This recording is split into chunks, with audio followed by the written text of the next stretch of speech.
Hailie Deegan has confirmed that she will not return to AM Racing in 2024. Noah Gragson is expected to be announced at Row Motorsports for 2025, and Shane Van Gisbergen is still the favorite to get the third trackhouse seat going into 2025.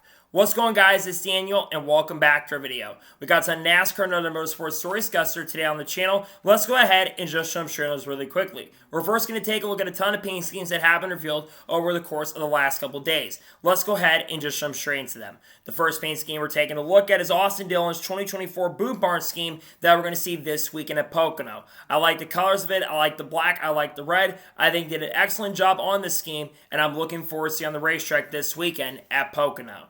The next paint scheme we're taking a look at is Ricky Stenhouse Jr.'s 2024 Sugarland scheme that we'll see this weekend at Pocono. They've got a new distillery coming out. I think it looks interesting. Not a big fan of the colors, but I think it's definitely very interesting to look at for sure.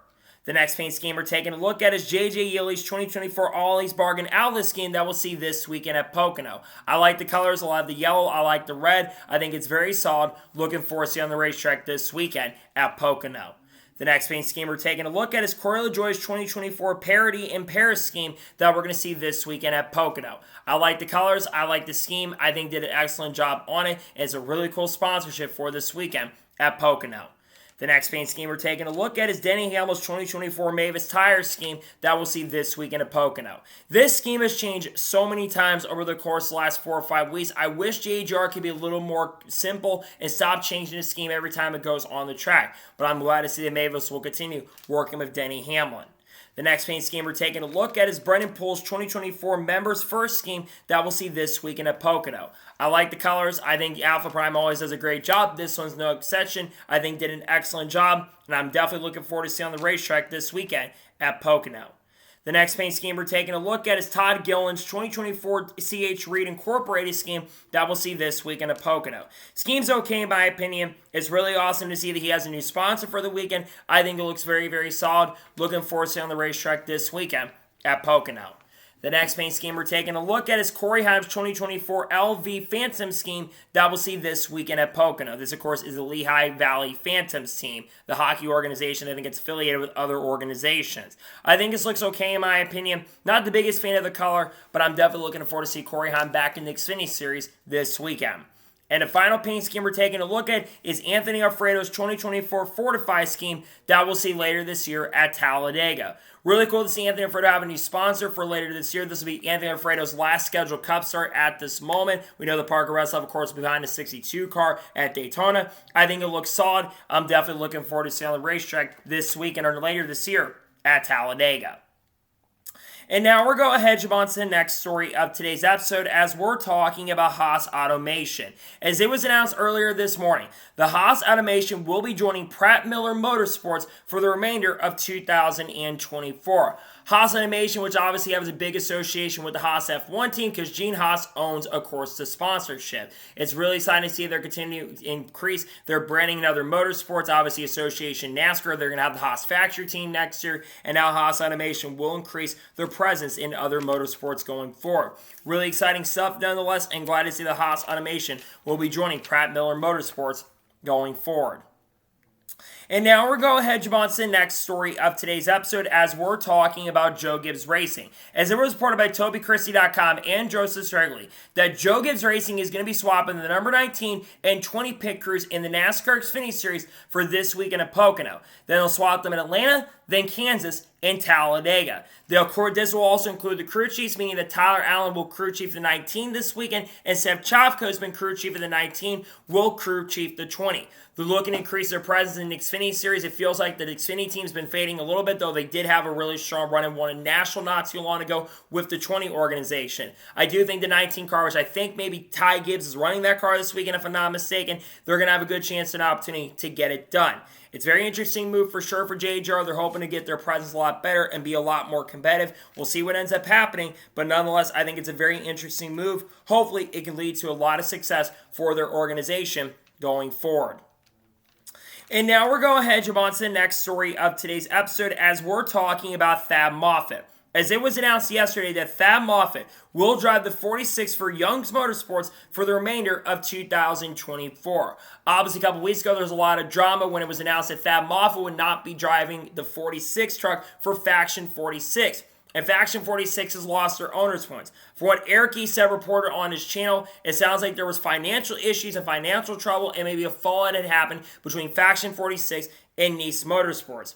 Thad Moffett obviously will be looking to have a lot of success going forward, though let's be real and honest, Thad Moffett has really struggled this year in 2024. He needs a lot of development. I don't think he was ready to make the jump and be the full focus, kind of like Hailie Deegan should never been the main focus to begin with for AM Racing, but I do think that Thad Moffett hopefully can have a lot of success. Is he? Who knows at this point, but hopefully we can see a lot of success for Thad Moffett for the remainder of the season, though they're probably going to have to qualify in, though they do have the owner's points, which I think is really going to help the organization. And now we're going ahead, jump on to the next story of today's episode as we're talking about Greg Van Alst. As it was announced earlier today that Greg Van Alst will drive the 07 for SS Greenlight Racing next weekend in the Xfinity Series at Indianapolis Motor Speedway. This will be Greg Van Alst's first NASCAR Xfinity start of 2024. I do believe that this car has enough owner's points to make it into the field because it's had some good runs but not some amazing runs, but it also hasn't had the overall pace or speed so far this year. Greg is looking for a really strong run. Greg obviously been focused full-time on ARCA. I think he's currently second in the ARCA Championship at the moment. He's looking for a really strong run. There, he'll be running the IRP ARCA race as well. Greg Van Alst looks for a good run. It's a great opportunity, and it's really exciting and great to see that Greg Van Alst will be driving a 07 for SS Greenlight Racing next weekend at Indianapolis Motor Speedway. And now we're going ahead and jump on to the next story of today's episode as we're talking about Katherine Leg. As it was announced earlier today that Katherine Leg will drive the 51 for Daly Racing in the Iowa doubleheader. I believe this is going to be the first time outside of Indianapolis and IndyCar that Katherine Leg has ran at an oval. Katherine Leg historically is a road course racer, and generally a lot of her stats do come on road courses, but they're trying to bring a lot of different drivers in to try to figure out what they're going to do because Daly Racing historically, they don't have one driver in their full-time car most of the time. They kind of have a rotation of drivers. Katherine Leg is one of the most successful female drivers in motorsports history, is going to have a really strong chance and opportunity to be very competitive, though I don't think she's going to be super competitive because she doesn't have the most experience on ovals.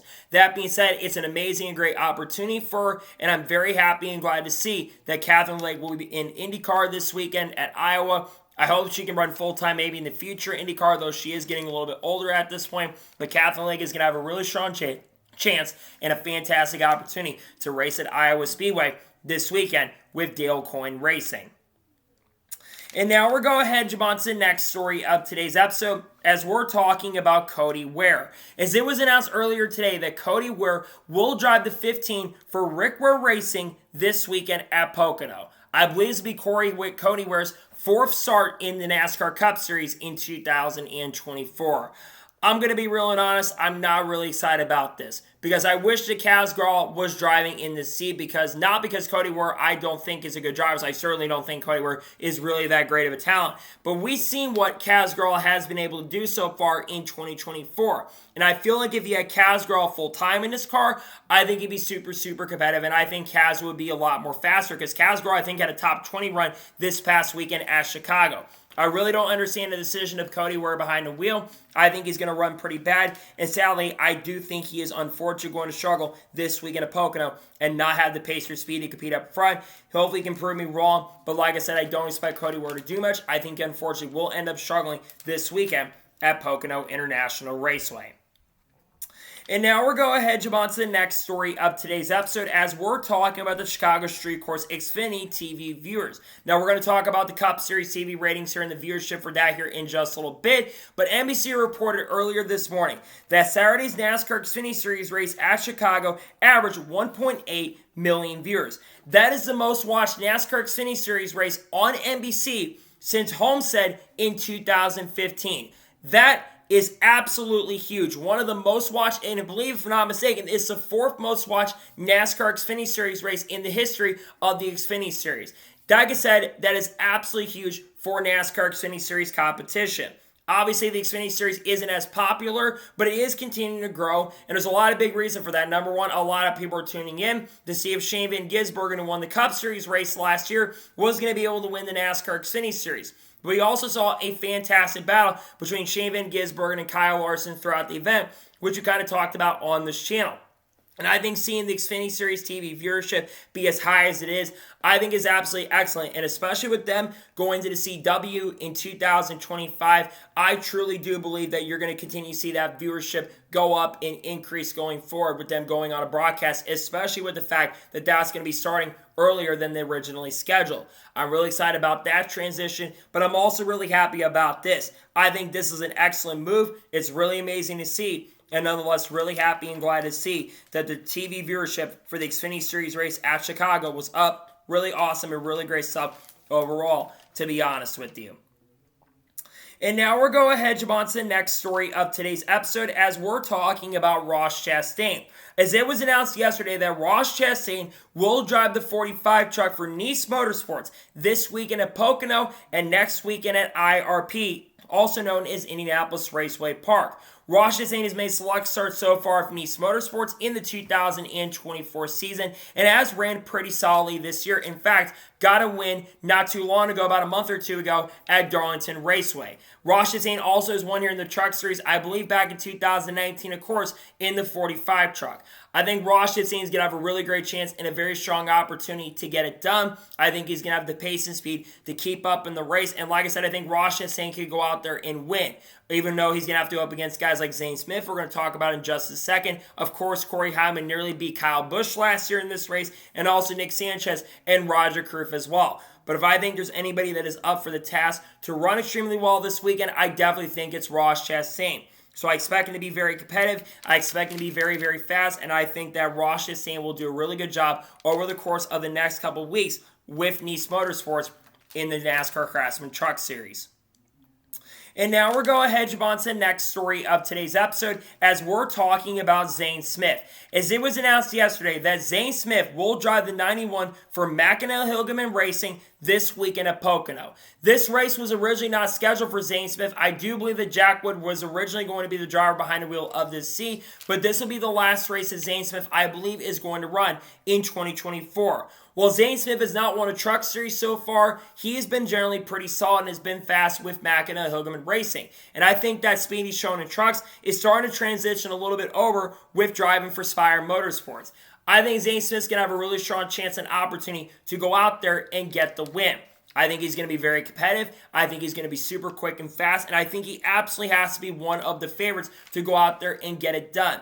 Again, I expect Zay Smith to be very, very quick. I expect him to be very, very solid up front. And I think he'll do a fantastic and amazing job. And I do believe that Zay Smith will have a really great chance and a fantastic opportunity to get the win this weekend at Pocono in the NASCAR Craftsman Truck Series. And now we're going ahead, jump on to the next story of today's episode as we're talking about Josh Berry. As it was officially announced yesterday by AM Racing that Josh Berry will drive the 15 for AM Racing this weekend at Pocono. We're going to talk about Hailie Deegan here in just a second, but we've obviously seen Joey Logano get behind the wheel of the 15 car and finish in the top 10. While AM Racing isn't the fastest organization in the world, Josh Berry has been pretty good at Pocono in the NASCAR Xfinity Series. In fact, if I remember correctly last year, Josh Berry was one of the heavy favorites to go out there and get the win last season. And I think he's going to have a good chance to at least get maybe a top 10 or top 15. Look, Josh Berry is no Joey Logano, but I do think if anyone can do great, it is Josh. And remember, this also makes a lot of sense as I think Penske might be helping out, and we do know that the Wood brothers are picking up Josh Berry going into 2025. But like I said, I think Josh Berry is going to be a major threat maybe for the win or at least a top 10 or top 15. I think Josh does a really good job to try to help them in the owner's points. I think he's going to do a great job, and I'm looking forward to see Josh Berry have a really great chance and a strong opportunity for a good run. Obviously, like I said, Hailie Deegan no longer be behind the wheel for now. We'll see what happens, but I do think that Josh Berry will do a pretty solid and a pretty strong job driving for AM Racing this weekend at Pocono. I think he's got a couple other races scheduled, maybe like Indianapolis next weekend as well, but we will see Josh Berry make a few select starts with AM Racing in 2024, including this weekend at Pocono. And now we're going ahead, jump on to the next story of today's episode as we're talking about Monster Energy. As it was reported by Adam Stern earlier today that Monster Energy VP of Motorsports, David Gallen, says to, I can't remember who it was, I think it's like Alex Serlin, if I'm not mistaken, says that Monster doesn't have a set marketing budget. He went on to talk about Monster's motorsport portfolio, among other things, including, I believe, their sponsorship in NASCAR. They, of course, sponsor multiple drivers in NASCAR. They have an entitlement sponsor, Hailie Deegan. They sponsor Riley Herbst for pretty much every single race. They sponsor Ty Gibbs for majority races, and they're also sponsoring Tyler Reddick for majority races this season as well. Now, there's been rumors and speculation that Monster Energy could potentially be leaving Joe Gibbs Racing at the end of the year and could potentially be headed over to 2311 Racing, because there's a lot of speculation that Riley Herbst is going to go into a third 2311 Racing car full time. And Monster obviously has a big association, like I mentioned, with Riley Herbst. We do know that Bubba Wallace is expected to sign a multi-year contract extension with 2311, but we also do know that they're looking to increase their presence in NASCAR. And the good thing is, unlike other motorsports and other sponsors, I should say, Monster Energy really doesn't have to worry about that side of things because they have a massive presence in motorsports. They continue to grow and they continue to develop as a sponsor in the sport. They've had a lot of success. They won with Tyler Reddick so far this year, I believe, are close to win. He's been up front. He's been good with the teams, and I do think that Monster Energy continuing to grow their presence is huge. Obviously, they're a massive entitlement sponsor with NASCAR as well, and I do think that with Monster Energy continuing to focus on being in NASCAR, I think it absolutely will give the chance and opportunity for this sport to grow. So I think it's really exciting stuff overall to see that Monster Energy is not going anywhere anytime soon, and I'm just really happy and glad to see that they're not going to be making any changes going forward. So I'm very, very happy about this. It's amazing to see, and nonetheless, really happy and glad to see that Monster Energy is not going to be going anywhere anytime soon. And they're going to be looking to grow their presence in motorsports. But like I've already mentioned and said, I do truly believe that Monster Energy will be leaving Joe Gibbs. We know Kroger's going to be going over to JGR next year. I think they'll be doing that and probably focusing on going over to 2311 Racing. We also see Carl Edwards Kirby come retirement if we want to. But we do know that Monster Energy will be sticking around in NASCAR, at least for the foreseeable future. And now we're going to jump on to the next story of today's episode as we're talking about Conor Daly. As it was announced earlier this morning that Conor Daly will drive the 44 for Nice Motorsports for 3 races in 2024. He'll drive at Indianapolis Raceway Park next weekend, then a race at Kansas later this year, and the final race he's going to run is at Homestead Miami Speedway. Conor Daly, of course, had a major presence in IndyCar. While he's not won an IndyCar race, he's been pretty solid and competitive, especially on ovals. And he's also made select starts in the past in the Truck Series with Nice Motorsports as well. And made his season debut in ARCA not too long ago at Mid-Ohio. Conor, I think, is a decently talented race car driver. It's very interesting they're not putting him on a road course, they're putting him on an oval. I do think that Conor will have some decent performances, but this truck, I believe, will have to qualify its way in because the 44 truck has not ran a lot of races so far in the 2024 season. My prediction for Conor Daly in the select races that he runs, I think he will get some top 20s. I think he might get an outside chance at a top 15, but I certainly do believe there won't be any major issues when it comes to the car being ready to go on the racetrack. I don't think that's going to be a problem. I do think, like I said, that Conor Daly is going to do an excellent job, and I think he'll do an amazing and fantastic job with Nice Motorsports over the course of the next couple weeks, especially with no Cup drivers likely being around during those times. I think Conor Daly will get a lot of experience, and it's really exciting and amazing. And it's just really cool to see that Conor Daly is going to be back in the Truck Series for a few select races this year. I think he's going to do a very solid job. And like I said, really happy and looking forward to see Conor Daly race in the Truck Series for Nice Motorsports for a couple races in the 2024 season. I do expect him to do a pretty good job with this team for the next couple of weeks. And now we're going to jump on to the next story of today's episode as we're talking about Alex Bowman. There's always been a lot of talk and conversation surrounding Alex Bowman and whether or not Alex Bowman should ever end up being replaced by Hendrick Motorsports.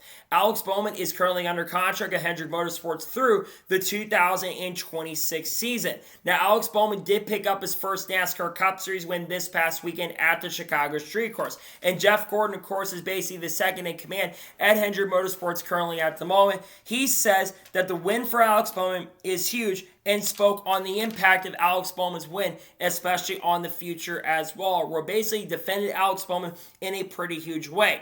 Look, there is no denying that Alex Bowman has probably been the weak link at Hendrick Motorsports, but the weak link at Hendrick Motorsports is still a very solid driver. While Alex Bowman doesn't have a lot of top 5s, he has 12 top 10s so far, which is second to Tyler Reddick, who has 13 this year. Sure, he's not on the same level as William Byron or Chase Elliott or Kyle Larson.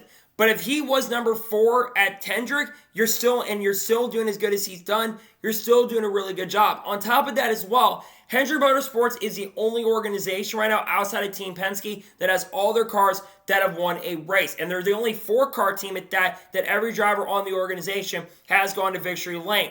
Joe Gibbs Racing, they can't say that. Denny and Christopher are the only 2 drivers that have gone on the win. Mark Church Jr. and Ty Gibbs are still looking for their first wins of the season, and Ty is still looking for his first win of his Cup Series career, though he's been very close to getting it done.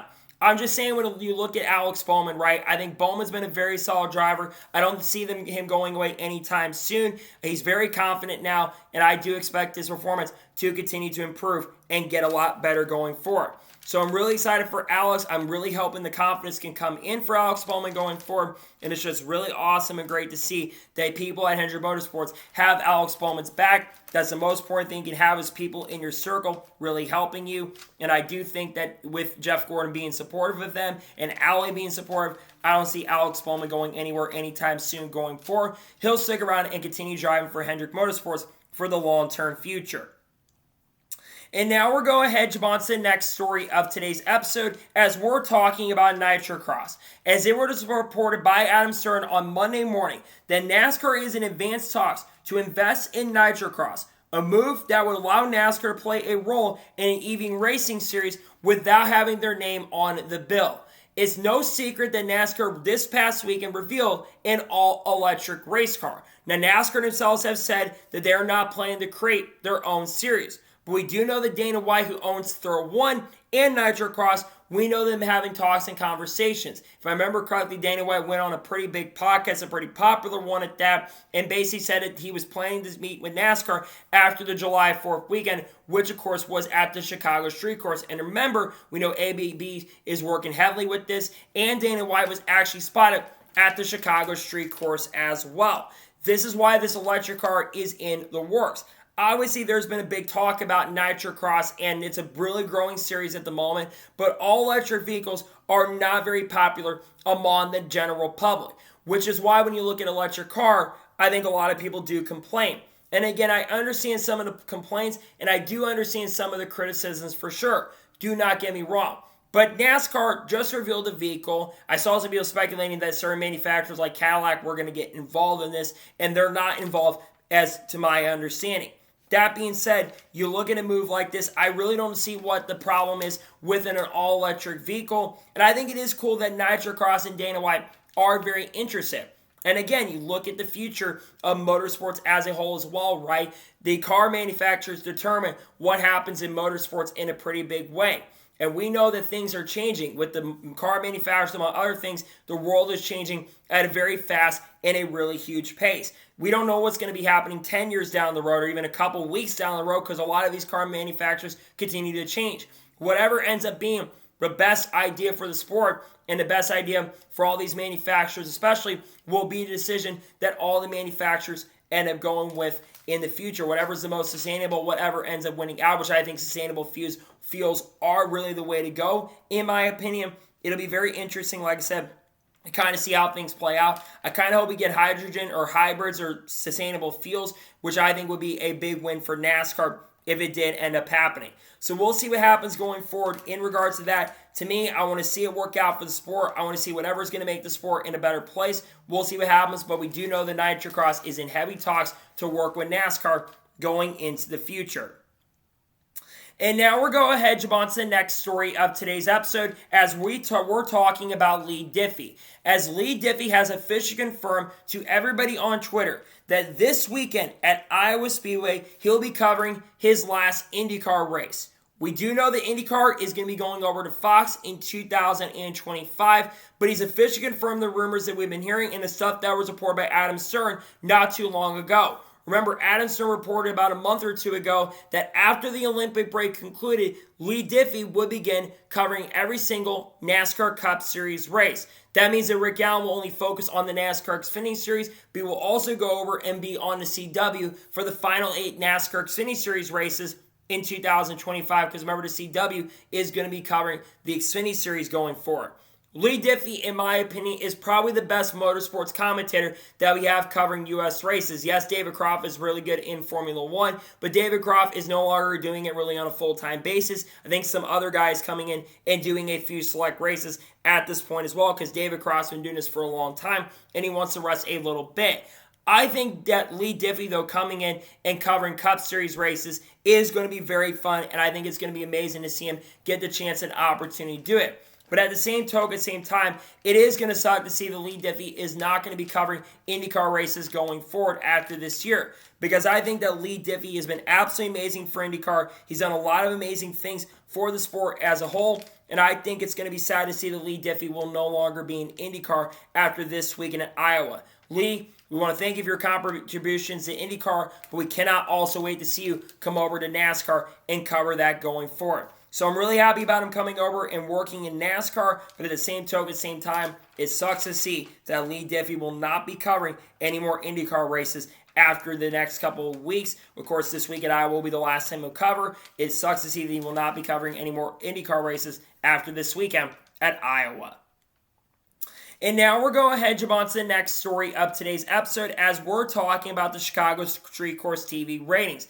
This has been very anticipated, but according to Adam Stern, he reported on Monday that NBC got 3.87 million viewers for the Chicago Street Course, including streaming. Comparison to last year was not really there, but in 2023, the number was nearly 4.8 million viewers. That is down nearly 20% from 2023. However, he does note, and he reported this on Monday evening, that it originally was only going to be down 9% had the weather delays not come in.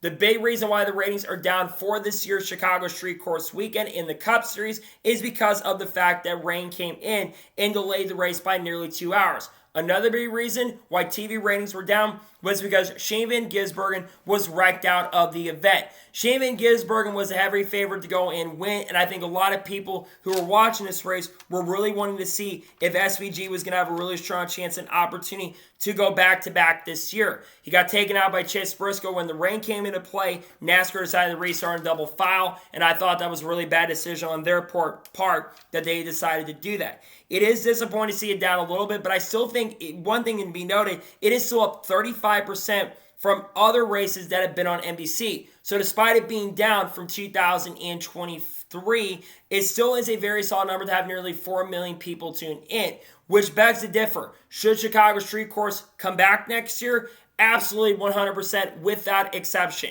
I think this race should absolutely come back next year. I think the racing was really good at points. I think before all the rain came in, I think it was a very fun race, especially in Stage 1, watching the guys navigate through the drivers that had the wet weather tires on that were going slower. Seeing the really great battles. The Xfinity Series race was great, and also the Xfinity TV ratings were up to nearly 2 million viewers. I think had this race had happened, I think we would still have been over 4 million viewers, which still would have been really amazing and really, really huge. It does, like I said, suck to see that the ratings are down, but to still see almost 4 million people tune in is absolutely huge. There were a lot of outside contributing factors that really played a role into the ratings being down. I think there's some good things about it for sure. Again, it does suck to see. Maybe, just maybe next year, if it does come back, though they're saying right now that they're probably not going to move it away from that July 4th weekend. I think the smartest thing that NASCAR could do is try to find a way to move this race to maybe a little bit earlier in the year, maybe later in the year, maybe to September. That could certainly be a possibility and shout, but it all depends on what Chicago wants to do. And certainly, I don't think Chicago is really going to want to move this race till later in the year. It's disappointing to see the ratings down a little bit for sure, but at the same token, same time, I think the ratings are not horrible, in my honest opinion. And now we're going ahead and jump on to the next story of today's episode as we're talking about Amazon. Now, Denny Hamlin spoke on Actions Detrimental that he had spoken to Amazon. It's all supported by Brian Nolan, who works at Front Stretch. But Denny Hamlin says that he has talked to people at Amazon and says that Amazon will not be limited to pre and post race. meaning that there is going to be more flexibility when it comes to the 2025 races that are going to be on Amazon. While the races in the schedule has not been announced for 2025, we do know that the Coco 600 is going to be on TNT, Amazon, I should say, which will be the first race that is broadcasted on Amazon.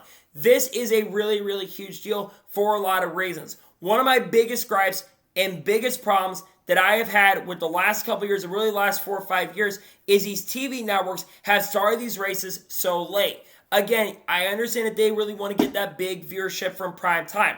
I get that. That is understandable, and no one is complaining about that and criticizing them for that. What people are criticizing NASCAR for, not NASCAR, but the TV networks, is starting the races so late, especially at tracks that do not have lights. Tracks that don't have lights, they should be starting the race way earlier than they did. There was no reason that the Chicago Street Course race should have happened at 4 p.m. Central Standard Time.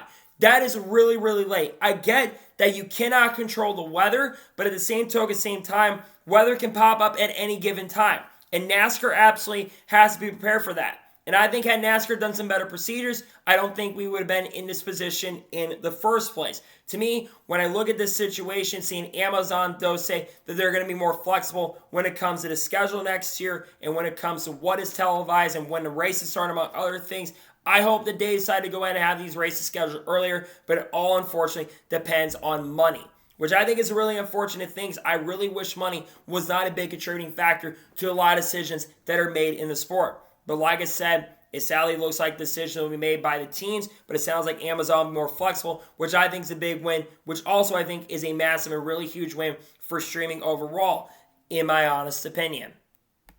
And now we're going ahead and jump on to the next story of today's episode as we're talking about Rodney Childers. Now, a lot of people have been wondering where Rodney Childers is going to end up in 2025 as a crew chief. Well, it was shockingly announced earlier today that Rodney Childers will be joining Spire Motorsports in 2025, the crew chief, the number 7 car for Spire Motorsports, and Corey LaJoie. Ryan Sparks, who has been the crew chief of the number 7 car for Spire Motorsports for the last few years, he will be the competition director at Spire Motorsports going forward. This is absolutely one of the most shocking moves so far of this silly season, especially on the crew chief side of things.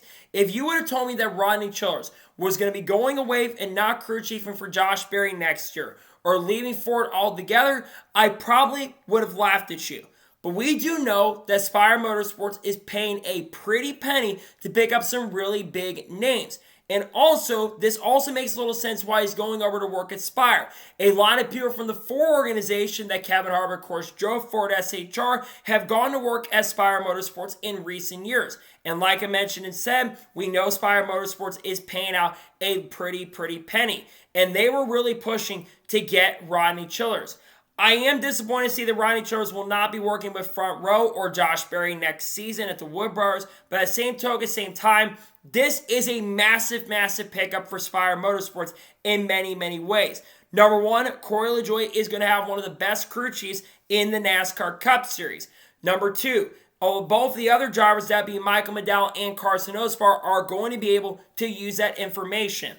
Every team that Rodney Childers has gone to or been a part of, he has made better. He helped Scott Riggs nearly win multiple races in 2005. In 2006, he didn't win, of course, but nearly won some races. He got David Rudiman 2 wins in 2009 and 2010. Then he helped Brian Vickers get his final Cup Series win in 2013 in New Hampshire. And then, of course, he went over to Stewart Haas Racing and won a ton of races with Kevin Harvick. Rodney Childers, in my opinion, is a first ballot Hall of Famer with all the success he's had. And he's going to have a really big challenge. Also, this is going to be a make or break year for Corey LaJoie. Next year is going to be a contract year for Corey LaJoie. And if Rodney Childers cannot help Corey LaJoie improve drastically, I do think that Corey LaJoie will be out of that number 7 car at the end of this year, because that car should run a lot better. He's been underwhelming this year. Corey LaJoie is 31st in the standings. I know that the field has got a lot more competitive this year, but Carson Ospar, despite the penalty he received, 2 weeks ago, he's still in the top 25 in the standings and has a good chance and opportunity to still end up winning the Rookie of the Year honors this year. If Corey LaJoie cannot do better with Rodney Childers, I think his time at Spire will be up. This is going to be his last chance and opportunity. Hopefully Corey can do better at the end of this season.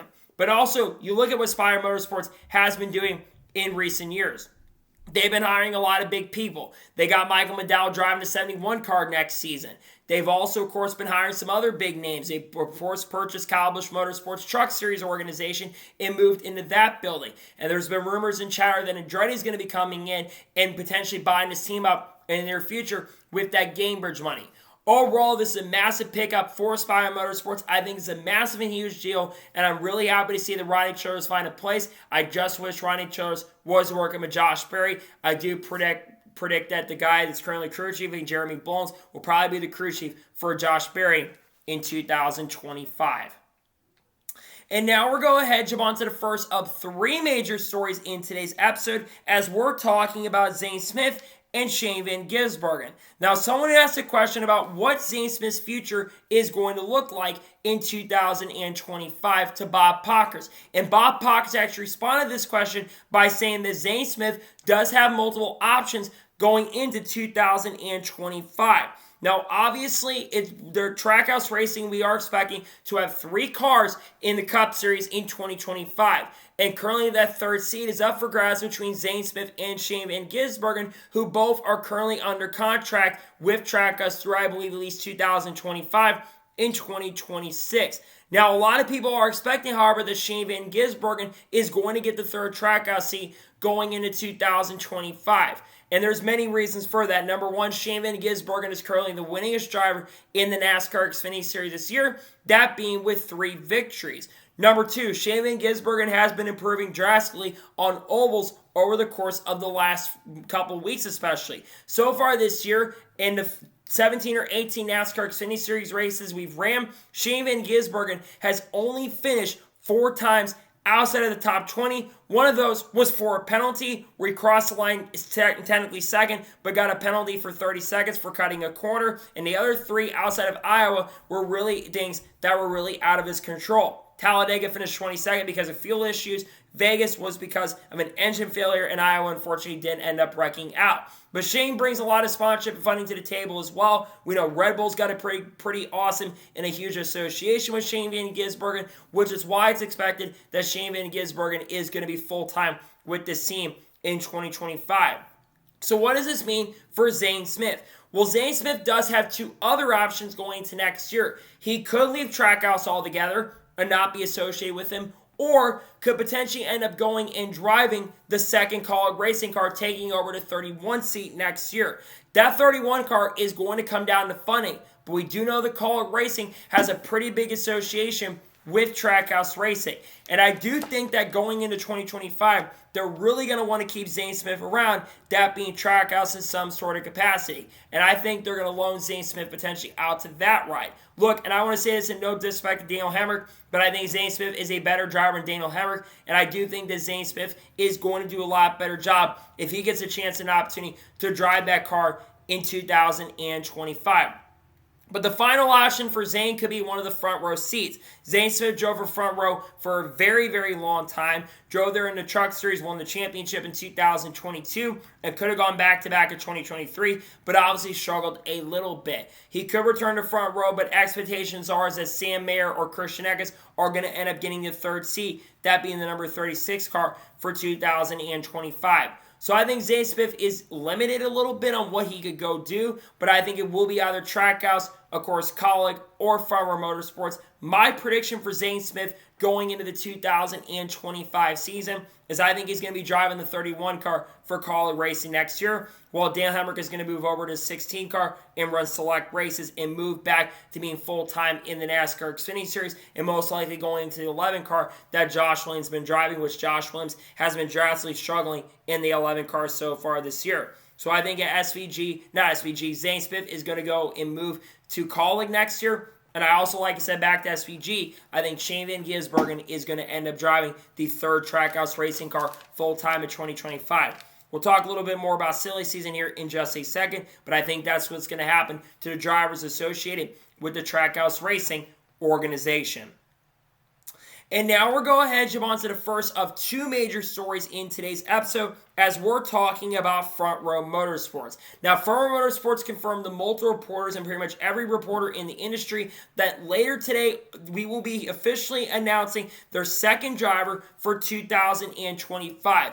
There have been talks in chat that they were going to announce both of their drivers for 2025, but we know as of right now the second driver is going to be announced here in the coming hours and will be announced at 1 p.m. Eastern Standard Time later today. So who is going to end up being that driver who gets the second seat? Maybe Sam Mayer. Sam Mayer has been linked to Front Row Motorsports over the course of the last couple weeks. That could certainly be an option. What about Ty Majeski? Ty Majeski's been linked to Front Row Motorsports in the past. Ben Rhodes is associated with Ford. Maybe Matt DiBenedetto. That could be an option as well with what people are saying. And even Christian Eckes. That has been mentioned. But the driver that everyone is expecting to drive a 34 car in 2025 is Noah Gragson. Noah Gragson will be announced later today to drive a 34 car. Now, it's unknown who the crew chief is going to be, but from what I understand, Travis Peterson potentially could be headed over to work with Michael McDowell at Spire Motorsports in 2025. That would mean that Noah Gragson would get the 34 car and Drew Blickenserver could return to Front Row because remember, I believe Drew Blickenserver at one point was a crew chief for Michael McDowell in the 34 car. Noah Gragson going to Front Row Motorsports is definitely interesting. We were talking about this on the channel a long time ago, but there was talk and chatter about Noah Gragson going to Richard Childress Racing.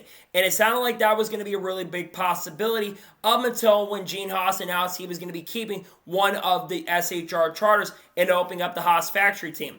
That charter that Gene Haas kept was originally going to go to RCR, and they were going to be a 3-car team, and Noah was going to bring the Bass Pro money. And with Austin Dillon confirming over the weekend that he is going to be staying around at least for the next 2 years in the 3-car, that means likely Austin Hill will end up taking Austin Dillon's seat in the next couple of years. As for Noah Gragson going over to Front Row, I think this is a really big pickup. Noah Gragson has drastically taken major improvements this year. You go back to 2023. Noah Gragson had the year from hell. He absolutely struggled. He had a lot of terrible and really, really bad performances and only had 2 finishes inside the top 20. So far this year, Noah Gragson, I believe, has had 5 top 10 finishes, is inside the top 25 in points. And if not for that 35-point penalty, he'd be very close to being inside the top 20 in points currently at the moment. I think Noah Gragson has taken major improvements this year, and I think he's going to do an excellent job. Now, I don't think Noah Gragson will need to bring as much sponsorship over to Front Row Motorsports going into next year, considering the fact that I think Love's travel stop is going to be sticking around, unless, of course, Love decided to leave Front Row and go work with Michael McDowell. But I do expect that Michael McDowell is not going to be bringing Love's over to Spire Motorsports in 2025. But Noah Gragson also is expected to bring Bass Pro Shops over, which is another reason why we do believe that he's going to the seat next year. My prediction for Noah Gragson is I think he's going to have a good chance and opportunity to get some top 20s going into next year. And I do think that Noah Gragson has earned a chance and has earned the right and opportunity to get behind the wheel of this seat. He's been doing a really great job at SHR. I expected him to struggle. He really hasn't struggled so far this year. I think Noah Gragson is going to do a very excellent and amazing job with this organization in 2025. I think Noah Gragson is a very talented race car driver who can always get the best out of equipment. So now the big question remains with the rest of the silly season. Who's going to get the third Front Row Motorsports car? Well, it's expected that it's either going to be Sam Mayer or Christian Eckes who's going to get the third seat. I'm leaning towards Sam Mayer. Sam Mayer has a little bit of funding and sponsorship with him, and I think the Chevy is going to cut him off at the end of the year, and he's going to end up going over to Ford. Look, that is a Front Row car, and Front Row has showed a lot of improvement in the last couple of years. And I think Sam Mayer, who I think's done an excellent job in Xfinity, who's won 6 of the last 31 or 32 NASCAR Xfinity Series races, I think that Sam Mayer will do a very excellent job at Front Row. I think that's going to be announced at the end of the month. Christian Eckes could still get this seat, but I think Sam Mayer is going to get the third Front Row seat. If Sam Mayer goes there, who takes over seat in Xfinity? Well, I think it's going to be Conor Zillage. Conor Zillage has been heavily rumored to be talking to Junior Motorsports currently at the moment to be full-time with them in 2025. Conor's a big prodigy. He's making select starts with JRM in 2025, and 24, I should say, at the end of the season, and he's a favorite to win some of those races that he gets behind the wheel. He's been really fast in everything he's touched. He's won some big events. He won the 24 Hours of Daytona LMP2, and of course won the 12 Hours Sebring at LMP2 as well, and has won multiple ARCA Series races as well. And also Carson Quaffel's been rumored to be going to JRM next year as well. As for the rest of silly season, Christian Eckes has been linked to Call Racing for next year. There was talks about him going to Call Racing for 2024 in Xfinity, but of course it didn't happen. There's also talks of him going to RCR. As for 2311, we are expecting Riley Herbst to get the third 2311 Racing C, though Corey Heim could also get the C, and Bubba Wallace is expected to sign a multi-year extension.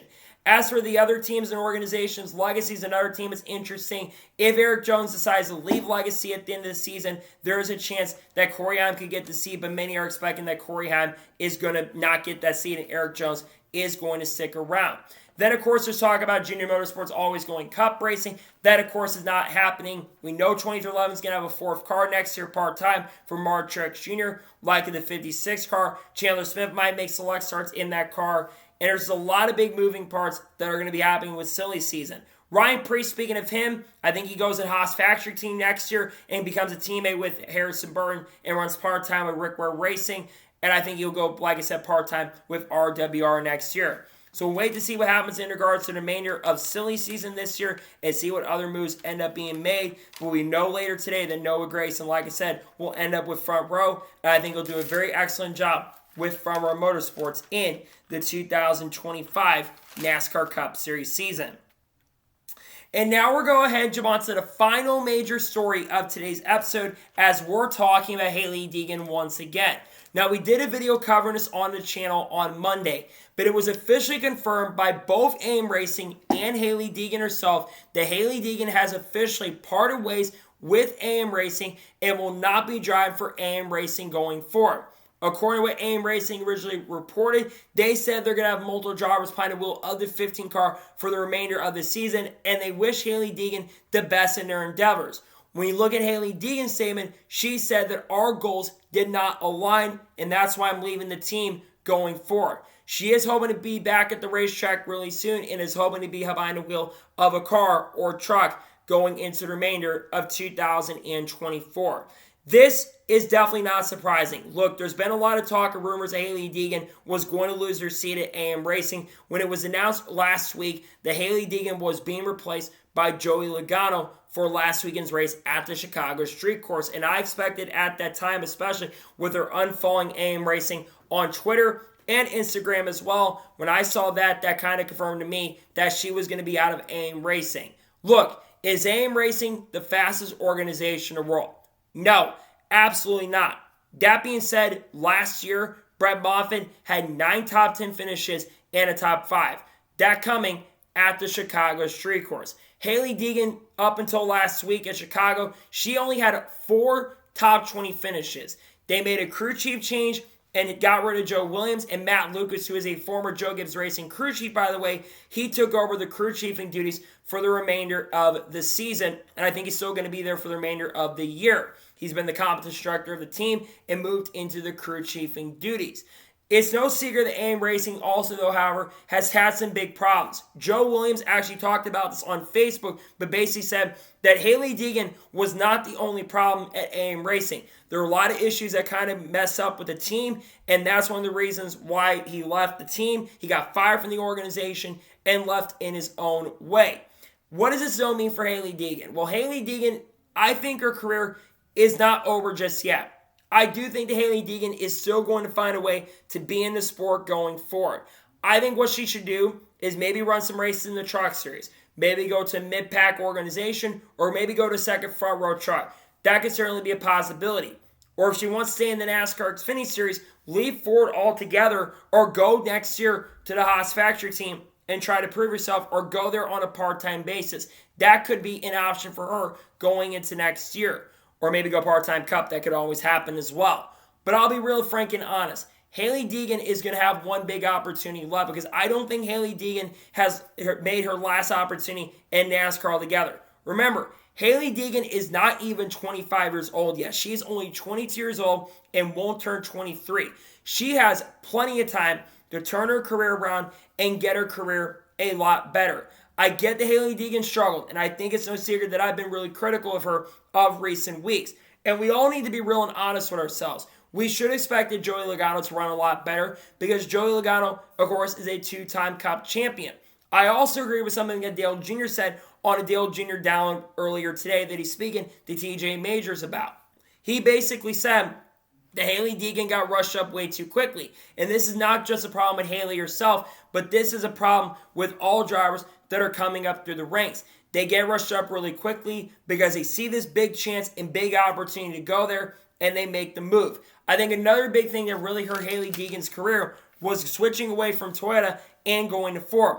There was talk of her potentially going to Joe Gibbs Racing and running a part-time Xfinity schedule and running full-time in ARCA with JGR. Even though Ty Gibbs is going to be there, we knew that there was talks of her going full-time in ARCA with JGR. And then she went to ARCA with Ford with David Gillen Racing and did okay, but wasn't absolutely great. Then, of course, she went over and ran in trucks and really struggled for the most part the 3 seasons with only getting 2 top 10s last year. And while Jake Garcia has not set the world on fire this year by any stretch of imagination, he has definitely done better statistically than Hailie Deegan has done. Look, I think we all can admit this. We all want Hailie Deegan to succeed. Her succeeding in this sport, I think, is super critical and super important for the future. Not seeing her succeed in this sport has been really, really tough to watch. And I think another thing we need to kind of look at as well is the fact that Hailie Deegan did not start paving racing till she was around the age of 15 or 16 years old. A lot of these drivers now are doing paving racing when they're 11 or 12. They're doing it a lot younger. So she's already been catching a behind and really far behind a lot of these drivers. Some other drivers in NASCAR have had these same issues and same problems. The other big thing is that ever since we went to having the lack of practice on the track during the COVID times, she's never been able to recover. We all have to kind of also realize and understand is this was a new organization and team. And she doesn't have enough experience to really give the team the feedback they really were needing to make their cars a lot better. Joey Logano gets behind the wheel and starts making changes already to really help the organization. Again, Hailie Deegan I wouldn't consider a bust just yet, but she absolutely has struggled in pretty big ways. And again, it sucks to see this because I really wanted Hailie Deegan to really succeed in the sport. Her succeeding would have been amazing and fantastic overall. And again, I still think she has a really great chance and opportunity to turn her career around and end up becoming a very successful driver. But as of right now, I think her time in the sport is sadly going to be coming to an end, at least on a full-time basis. At this point, she could run for a team like RSS Racing, maybe SS Greenlight, but then you got to look at who's going to take over her seat going forward. We know Josh Berry is going to make select starts. Maybe Matt DiBenedetto makes a few select starts with AM. That could certainly be a possibility. If she had a veteran teammate, I think she definitely would have done a much better job. I think she would have ended up being a lot more successful of a race car driver, at least this season. Again, it's sad to see that she no longer will end up being with the team going forward, but it's business. She was last in the points, wasn't doing good. She was behind drivers like Eric Almirola. She was close to drivers like Ryan Truex and Carson Quaffle in the standings who only made a few starts this year. She should have definitely been doing a lot better. That being said, we'll see what she ends up doing in 2025, but as of right now, her future is kind of uncertain. We'll see where she ends up going, though, in the 2025 NASCAR Cup Series season. Or NASCAR season altogether, I should say, where she ends up going.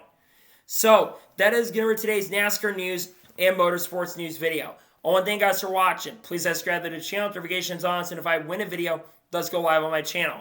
Follow me on Twitter, Facebook, and Instagram, and support on Patreon as well. Let's go below that and comment your thoughts below on today's video.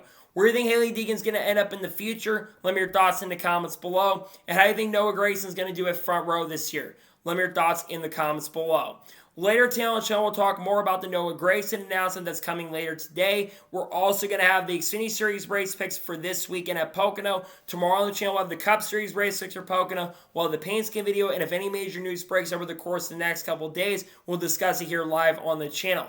Then, of course, on Friday, we'll have a NASCAR news video and the Truck Series race review. And we got a ton of great content dropping this weekend as we take you guys to Pocono.